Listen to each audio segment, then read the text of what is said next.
Voilà, on revient donc en studio. On espère que les autres chroniqueurs se ramènent, comme on dit justement pour se ramener en studio. Qu'est-ce qui te dérange avec ce ramène? Non mais c'est le terme, tu vois, le sens figuré mais au sens propre. Retrouvez tout. Non, mais le sens propre n'a pas non plus le problème. On espère qu'il se ramène justement parce qu'on va aborder ce sujet dans un instant. C'est le sujet lié justement aux hydrocarbures, à l'importation des hydrocarbures. Plusieurs documents nous sont parvenus. Mais avant, Cheikh Sako est en Guinée, bien entendu, mon cher Roby. Est-ce que c'est une visite anodine ou alors ça a du sens? Bon, après c'est son pays, hein. Il peut venir quand il veut, mais sauf qu'il n'a, de ma connaissance, il n'a pas l'habitude de venir trop en Guinée. Est-ce que ça augure il quelque était là chose quand même à un moment. Oui, mais il était Cheikh là. Sako était là à un moment. Oui, mais d'accord. Ce qu'il nous apprend, parce qu'on l'a eu au téléphone, c'est que il est en Guinée pour le Ramadan. Oui, mais enfin, voilà. Officiellement, c'est ce qu'il dit. Oui, et là, il est en famille, hein, à Siguiri. Oui, d'accord, tout ça c'est bien. Mais quand même, il faut reconnaître que, quoi qu'on dise, Cheikh Sako a quand même été un pionnier en matière de justice, pas seulement qu'en Guinée. On sait que c'est un avocat de grand calibre. Il a été un bon ministre de la Justice sous Alpha. Est-ce qu'il peut attiser l'appétit du CNRD? C'est la grosse question. Non, le président a dit qu'il n'y aurait pas de recyclage. Oui, mais Cheikh Sako, est-ce que Cheikh Sako... Ouais, mais dans ce cas... Le président a dit ça. Non, mais dans ce cas, Cheikh Sako, à mon avis, de par son départ, ne peut pas être considéré comme un recyclage. Et Yero Baldé alors? Yero Baldé aussi. Mais pourquoi on l'a pas pris? Oui, mais je ne suis pas dans les secrets du président. Et Khalifa Gassama Diaby? Khalifa Gassama Diaby jusqu'à présent n'est pas présent. Je pense que la règle est... Yero Diallo, lui, Yero Baldé, lui, il est là. C'est que l'action de Charles se qualifie davantage. C'est ce que je veux. Et si ce n'est pas le cas, même ce matin, tu étais à toute vitesse dessus. Mais encore une fois, permets-moi la légitimité de me poser. Cheikh Sako, c'est pas seulement forcément être ministre de la Justice quand même. Hein. C'est un homme de droit. Il y a beaucoup d'espace dans lequel il peut exercer, il peut faire parler sa compétence. Il ne faut pas voir seulement le fauteuil de Charles. Oui, il n'est pas venu pour ça, au moins là, d'accord. Mais ce que je dis, vu la qualité de l'homme, et vu ce qu'il a fait dans ce pays, et vu qu'à un moment donné, on n'a pas voulu qu'il continue dans la qualification de l'appareil judiciaire, est-ce qu'il peut attiser l'appétit du CNRD? Voilà. Point d'interrogation. Je pense qu'on va en rester là à ton point d'interrogation. Voilà. On va plutôt marquer... C'est pas un point d'exclamation, hein, c'est un point d'interrogation. Oui, je vois bien. On va marquer plutôt cette virgule. Et derrière, on repart à la sonate. Mais il n'y a pas de virgule. On revient, on espère que DG pensera à nous. Cette fois, allez-y, Mohamed Mara, vous étiez sur un élan. On parle de ces transactions bancaires en montant à vous aveugler entre la SONAP, une société de la place, et des banques primaires. Que s'est-il passé? On a posé la question. Qu'est-ce qui se passe avec autant d'argent? Alors, qu'est-ce qui se passe? Donc, je rappelais d'abord le principe, la BCRG, donc, qui rappelait aux opérateurs économiques guinéens la nécessité donc de rapatrier leurs devises au pays, et leur rappeler d'ailleurs que c'était la réglementation en cours qui l'exigeait. Il vous souviendra déjà qu'en 2022, le gouvernement guinéen, justement, lors d'un conseil des ministres, avait aussi évoqué le sujet, et puis des plafonds avaient été fixés selon les secteurs d'activité. Mais retenons qu'en moyenne, 50% des devises issues des transactions, vous savez, beaucoup sont dans l'exportation, notamment par exemple de l'or, parce que c'est vraiment eux les premiers pourvoyeurs. Je rappellerai ce sujet parce que j'en ai parlé il y a une année et quelques. Ça avait fait beaucoup de tollé à l'époque, mais vous allez comprendre, puisque la Guinée disait à l'époque avoir exporté, rien que dans leur paillage, environ 2,5 et quelques mille onces d'or. D'accord. Ce qui était dans les 78 tonnes, rien que pour la partie hors paillage. Voilà, parce qu'on parle de 90 tonnes d'or pour la Guinée. Au GG de Radio Espace, vous laissez pas distraire. Le meilleur instrument pour mesurer la compétence, c'est le nombre d'attaques des incompétents. Les GG, sur les ondes depuis plus de 8 ans. Merci de votre confiance. Sonap. Cette société ne vient pas pour acheter du pétrole à la Sonap. Elle est dans les prestations de services. On reviendra. Officiellement, elle là-dessus. n'est même pas dans l'orpaillage. On va vous divulguer quelque chose ici qui va choquer les gens. Parce que quand on va révéler la date de création de la société et son capital social, vous allez vous demander, mais comment c'est possible qu'elle réalise ce genre d'opération? Autant de performances économiques. Hein. C'est de Il n'y en cela a qu'il pas, s'agit. justement. Il n'y en a Allez-y. pas. Alors, l'ordre est donné sur ces 5 comptes que la société verse, par exemple, à la Banque islamique de Guinée, 4 millions USD. Je dis, ce document date du 30 mars. Allons-y. Donc, il y a 3 semaines. On vous dit de verser 4 millions USD cash à la Banque islamique de Guinée. À la First Bank, verser 15 millions USD. À la BNG, verser 33 millions. C'est pas l'équivalent en francs guinéens. 33 De dollars, verser 33 millions à la BNG. Multipliez-le par 9000, vous allez voir l'équivalent. NCA Bank, versez-y 31 millions de dollars. Et le compte séquestre, notamment à Vistagui, on vous dit, versez-y 7 500 000 USD. L'ordre est donné au directeur général. Et suivent donc d'autres actes. À monsieur le directeur général de Vistagui, notamment, nous vous demandons... Premier élément à relever, Mara, avant de vous laisser avancer, ce que le courrier dit, c'est verser. Il ne s'agit même pas de... Et nous avons glané des informations autour de cela. C'est vraiment des versements. J'ai dit il ne s'agit verser. même pas de On va virement. vous expliquer pourquoi. Voilà. Si on J'ai dit- rappelé qu'ils ne viennent pas pour acheter du carburant. Eux, ils sont dans d'autres domaines. Ils ne viennent pas. Donc, ce n'est pas un client de la Oui, oui. société, de la SONAP. Alors, mais on leur dit quand même, allez verser 80 millions de dollars en les dispatchant sur les comptes comme suit. Et puis, on écrit maintenant aux sociétés, aux banques primaires. À monsieur le directeur général, voilà, de Vistagui. D'accord? Nous vous demandons de débiter notre compte. Le numéro de compte est donné de la transaction suivante. Bénéficiaire, voici par exemple pour Vistagui. Bénéficiaire, Orient Group Sarlu. Société à responsabilité limitée unipersonnelle. Unipersonnelle. Vous imaginez déjà que c'est une entreprise de très petite taille. En effet. De très petite taille. Veillez donc, le numéro du compte est là. Il y a en effet, de ce point de La vue-là, banque est là. un niveau de marché auquel cette société ne peut pas souscrire. Justement. En raison de sa taille. Justement. Allez-y. La banque est là. On dit devise en GNF. Et puis le montant, 67 milliards 65 67 milliards 500 millions de francs guinéens. D'accord?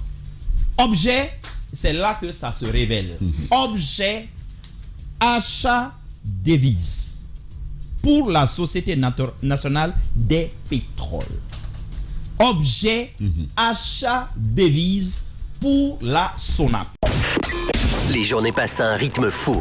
On finit par s'oublier, à s'occuper de tout, sauf de nous. Parfois, ça fait du bien de se rappeler qui on est.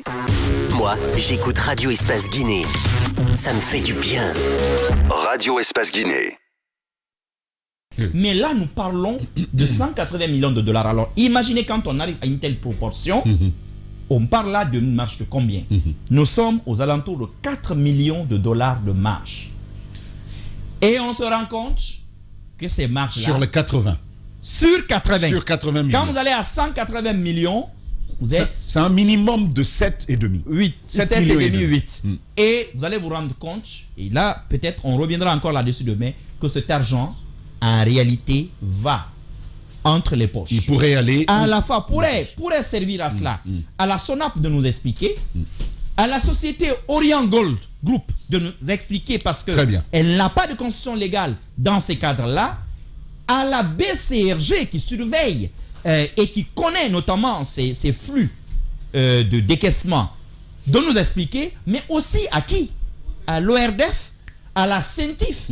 La CENTIF qui dépend du président de la République et de la présidente de la République. Et l'ORDF, justement, qui dépend du ministère de la Sécurité. Parce que cette affaire, vous n'allez pas me convaincre qu'elle se limite à la SONAP.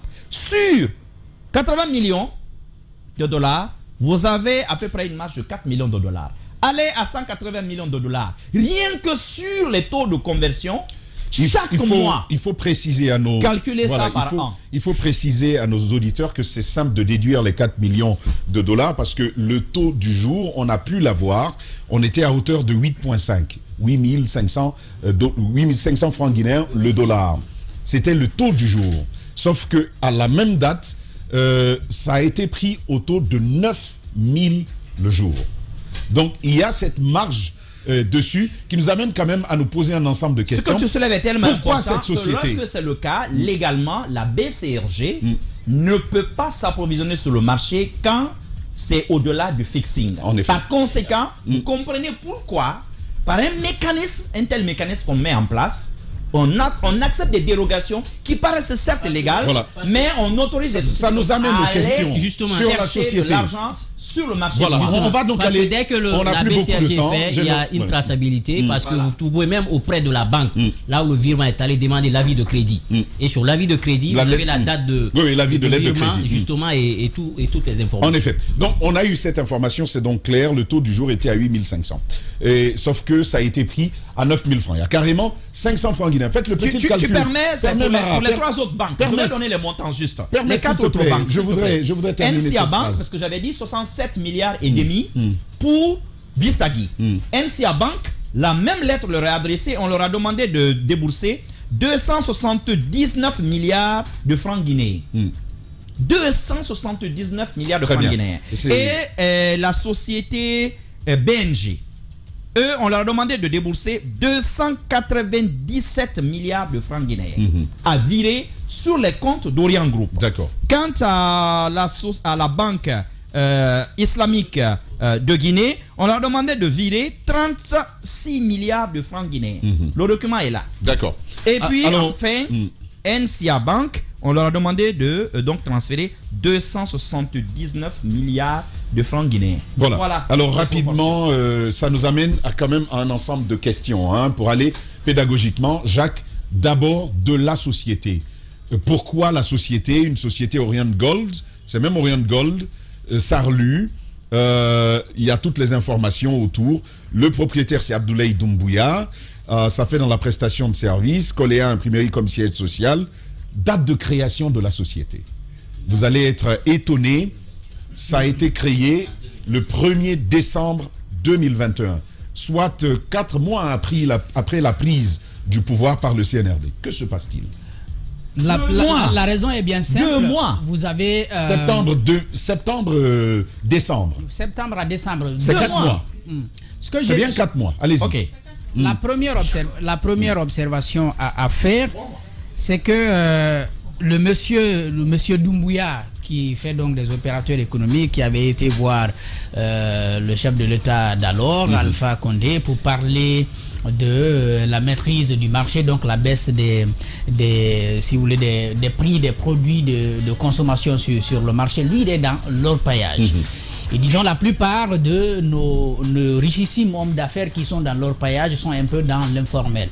Donc vous comprendrez bien comment on a pu, parce que ceux qui sont dans l'orpaillage sont aussi détenteurs de devises. Mais vous ne pouvez pas, une société nationale comme la Société nationale des pétroles ne peut pas opérer avec des gens dans le noir. Il faut donc formaliser.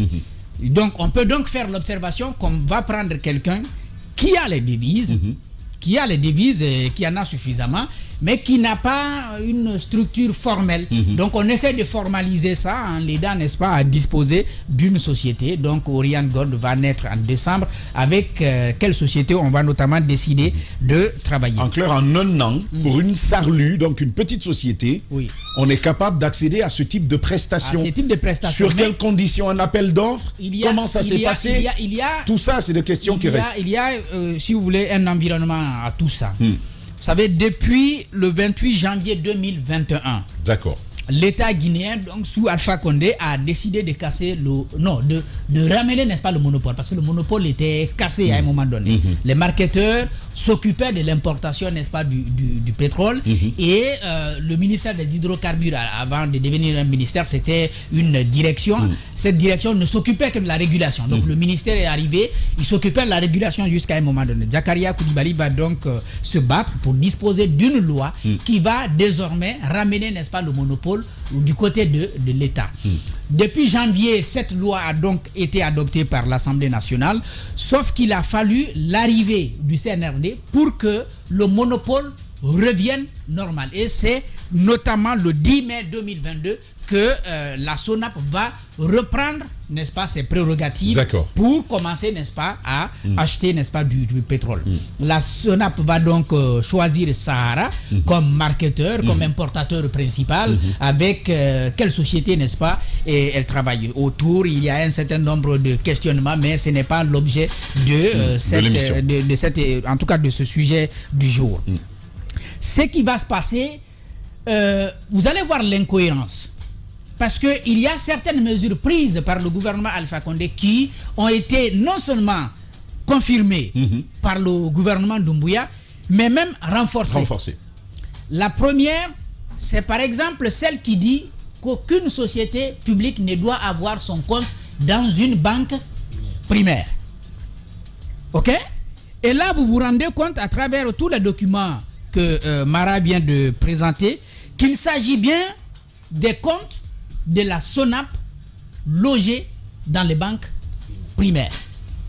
Donc, première incohérence notoire qu'on ne saurait comprendre. C'est comme la dernière fois qu'on parlait des c'est pas catalystes, et puis on s'est rendu compte qu'effectivement on demandait, n'est-ce pas, aux consignateurs d'envoyer de l'argent dans les banques à leur décharge. À la décharge de la SONAP, l'explication qui nous a été servie, c'est de dire, vu que les marketeurs, normalement, prêtent de l'argent aux banques primaires, les banques primaires ont demandé plus de garanties en acceptant que, spécialement, la SONAP puisse détenir des comptes dans leurs livres. Oui. C'est ce qui s'est... Ça n'empêche pas mon interrogation. Elle est légitime. Je pense que la grosse garantie en termes de finances dans un pays, c'est la banque centrale. C'est quand même la BCRG.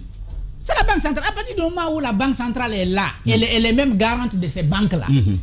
Et on dit, l'État lui-même dit, les sociétés publiques doivent loger leurs comptes là. C'est vrai. Pourquoi on va trouver une situation singulière, particulière pour la SONAP? Ça, quand même, ça me pose un petit problème. Et l'autre chose, c'est sur laquelle Mara est revenu. Il a été, lorsque le monopole est revenu à la SONAP, il a été dit, oui, c'est vrai, c'est vous qui achetez. Mais quand il s'agit de prendre les devises, puisque vous n'achèterez pas le carburant en francs guinéens, c'est en dollars que vous allez l'acheter, il revient, n'est-ce pas, à la banque centrale de faire des achats. À supposer par exemple que oui, il y a un déficit à la banque centrale. Parce que ces déficits-là aussi, il faut se poser la question, pourquoi la banque centrale va se retrouver régulièrement en déficit de devises? Que la banque centrale puisse dépendre, n'est-ce pas, de cambistes qui sont, n'est-ce pas, ici. À chaque fois, il faut aller chercher, n'est-ce pas, du dollar, donc des devises, pour les ramener là. Mais ça, c'est une autre question. Mais à supposer, par exemple, que cette situation existe, pourquoi et par quel mécanisme on peut, n'est-ce pas, autoriser la SONAP quand même à aller acheter des devises? Encore une fois, suivant quelles conditions? Suivant quelles conditions cet ordre-là a été donné, cette possibilité lui a été offerte. Et puis derrière, une société qui n'existe qu'en décembre 2021 et donc qui n'a pas d'expérience qui n'est pas cambiste, donc qui est dans l'orpaillage, certes. Qui n'est même pas dans l'orpaillage, qui est dans la prestation de service. Oui, la société elle-même est dans les prestations de services, mais le propriétaire, en tout cas celui qui est présenté ici, est dans l'orpaillage. Là, il est reconnu, il est connu dans ce domaine-là. Il peut détenir des devises, mais quel est le rapport? Et si derrière il y avait un baron? Et si derrière cette société, il y avait un baron? Ça, c'est une grosse question qui reste posée. Parce que moi, j'ai fait le petit calcul sur les marges, sur les différences de marge. 8500, 9000, vous avez 500 francs guinéens, multiplié par 80 millions. 500 francs. Oui, parce que chez les cambistes, vous pouvez discuter. À la banque centrale, c'est le taux fixe. Et puis vous avez une marge. Il suffit que le revendeur, il suffit que lui qui a besoin d'argent en francs guinéens, il suffit qu'il le donne au vrai fixing, mais que ceux qui prennent mettent sur les documents cette marge de 500 francs, rien que sur les 80 millions. Et là, nous avons mis la main d'abord que sur ces 80 millions. Il y a d'autres informations également dont nous disposons, que nous continuons de creuser. Imagine, pour se rendre compte imaginez les que 100. chaque mois, Imaginez les 100, la question les c'est 180 millions. qu'est-ce qui en est fait? Qu'est-ce qui en est fait? Qu'est-ce qui est fait de cette marge? Est-ce que la SONAP seule peut décider de cette façon-là? Qu'est-ce qui en est fait? Il y a une tutelle. Que fait la tutelle? Parce qu'on n'est pas les premiers à aborder ce sujet. Que fait la présidence de la République qui assure la tutelle? Ce qu'il faut voir derrière Tamba, c'est, si tu veux bien, le montant en francs guinéens qu'on met dans ce type d'opération. C'est cela en fait le problème. Aujourd'hui, le constat c'est que le dollar connaît une baisse, mais vertigineuse. Du jour au jour, il y a une baisse. Donc, mais attention, ça a repris encore l'ascenseur. Donc si ça... Mais ça peut s'expliquer. C'est encore remonté. Mais ça peut s'expliquer. Cela dit, c'est pas encore à 9000. C'est pas Cela dit, c'est pas encore à 9000 dans les banques. C'est pas encore arrivé à 9000. Justement, dès qu'ils prennent de Mais dès qu'ils prennent remonte. beaucoup, vous vous rendez compte justement qu'il y aura de la rareté. Et quand il y a de la rareté, ça reprend, n'est-ce pas, de l'ascension. Et c'est notre monnaie qui prend un coup. Je peux bien comprendre que d'autres mécanismes puissent mettre à mal notre monnaie. Mais si par la volonté de nos sociétés d'État, on peut encore tuer notre monnaie, moi je continue à poser la question. En tout cas, une fois je suis au stade des interrogations, j'attends qu'on me fournisse des éléments précis qui peuvent expliquer, n'est-ce pas, ce type d'opération. Des éléments précis justement pour expliquer ce type d'opération. Chez vous, calculez 8 millions par mois fois 12 mois. Voyez ce que ça donne. Et c'est en dollars, hein, on ne parle pas de francs guinéens. Voyez ce que ça donne. Ça reste des questions intéressantes à devoir se poser. Et puis pourquoi pas, à partir de demain, on va sur cette grille de répartition du prix du carburant. Il y a cette bonne petite marge qui est affectée à la construction d'un dépôt de carburant en Guinée depuis plusieurs années. C'est plusieurs milliards par mois. Qu'est-ce qui est en train d'être fait justement? Ce sont des questions que nous abordons. Nous arrivons à la fin. Aïssatou Sané est avec nous. Nous reviendrons sur cette actualité-là. Aïssatou Sané est avec nous. Le mur du jour, ce serait qui? Bonjour Aïssatou. Rebonjour Tamba et rebonjour à tous. Alors, ça s'est joué entre 3 personnes, notamment Mara et Tamba. Mara en a pris 3. Un mur pour Tamba et 5 pour Roby. Roby, c'est à cause du photo fier. Il n'a pas payé aujourd'hui. D'accord. Très bien, très bien. J'ai demandé. En fait, il prend toujours, mais souvent il paye. Double douleur. Elle s'assoit à côté de moi pour m'annoncer un résultat que je sais déjà. Mais personne lui a dit de ne pas revenir en Guinée. Hein. D'accord. Alors, le ministre Alpha Bakar, Barry, toutes nos excuses. On reviendra vers vous certainement demain ou après-demain. En tout cas, avant le lancement des Olympiades et d'autres sujets justement que nous aborderons dès demain. Restez en compagnie de nos programmes. Nous continuerons à fouiller justement pour vous apporter le meilleur de l'information guinéenne. Merci de nous avoir préférés encore une fois. À demain dès 9h. Les meilleurs, c'est ici.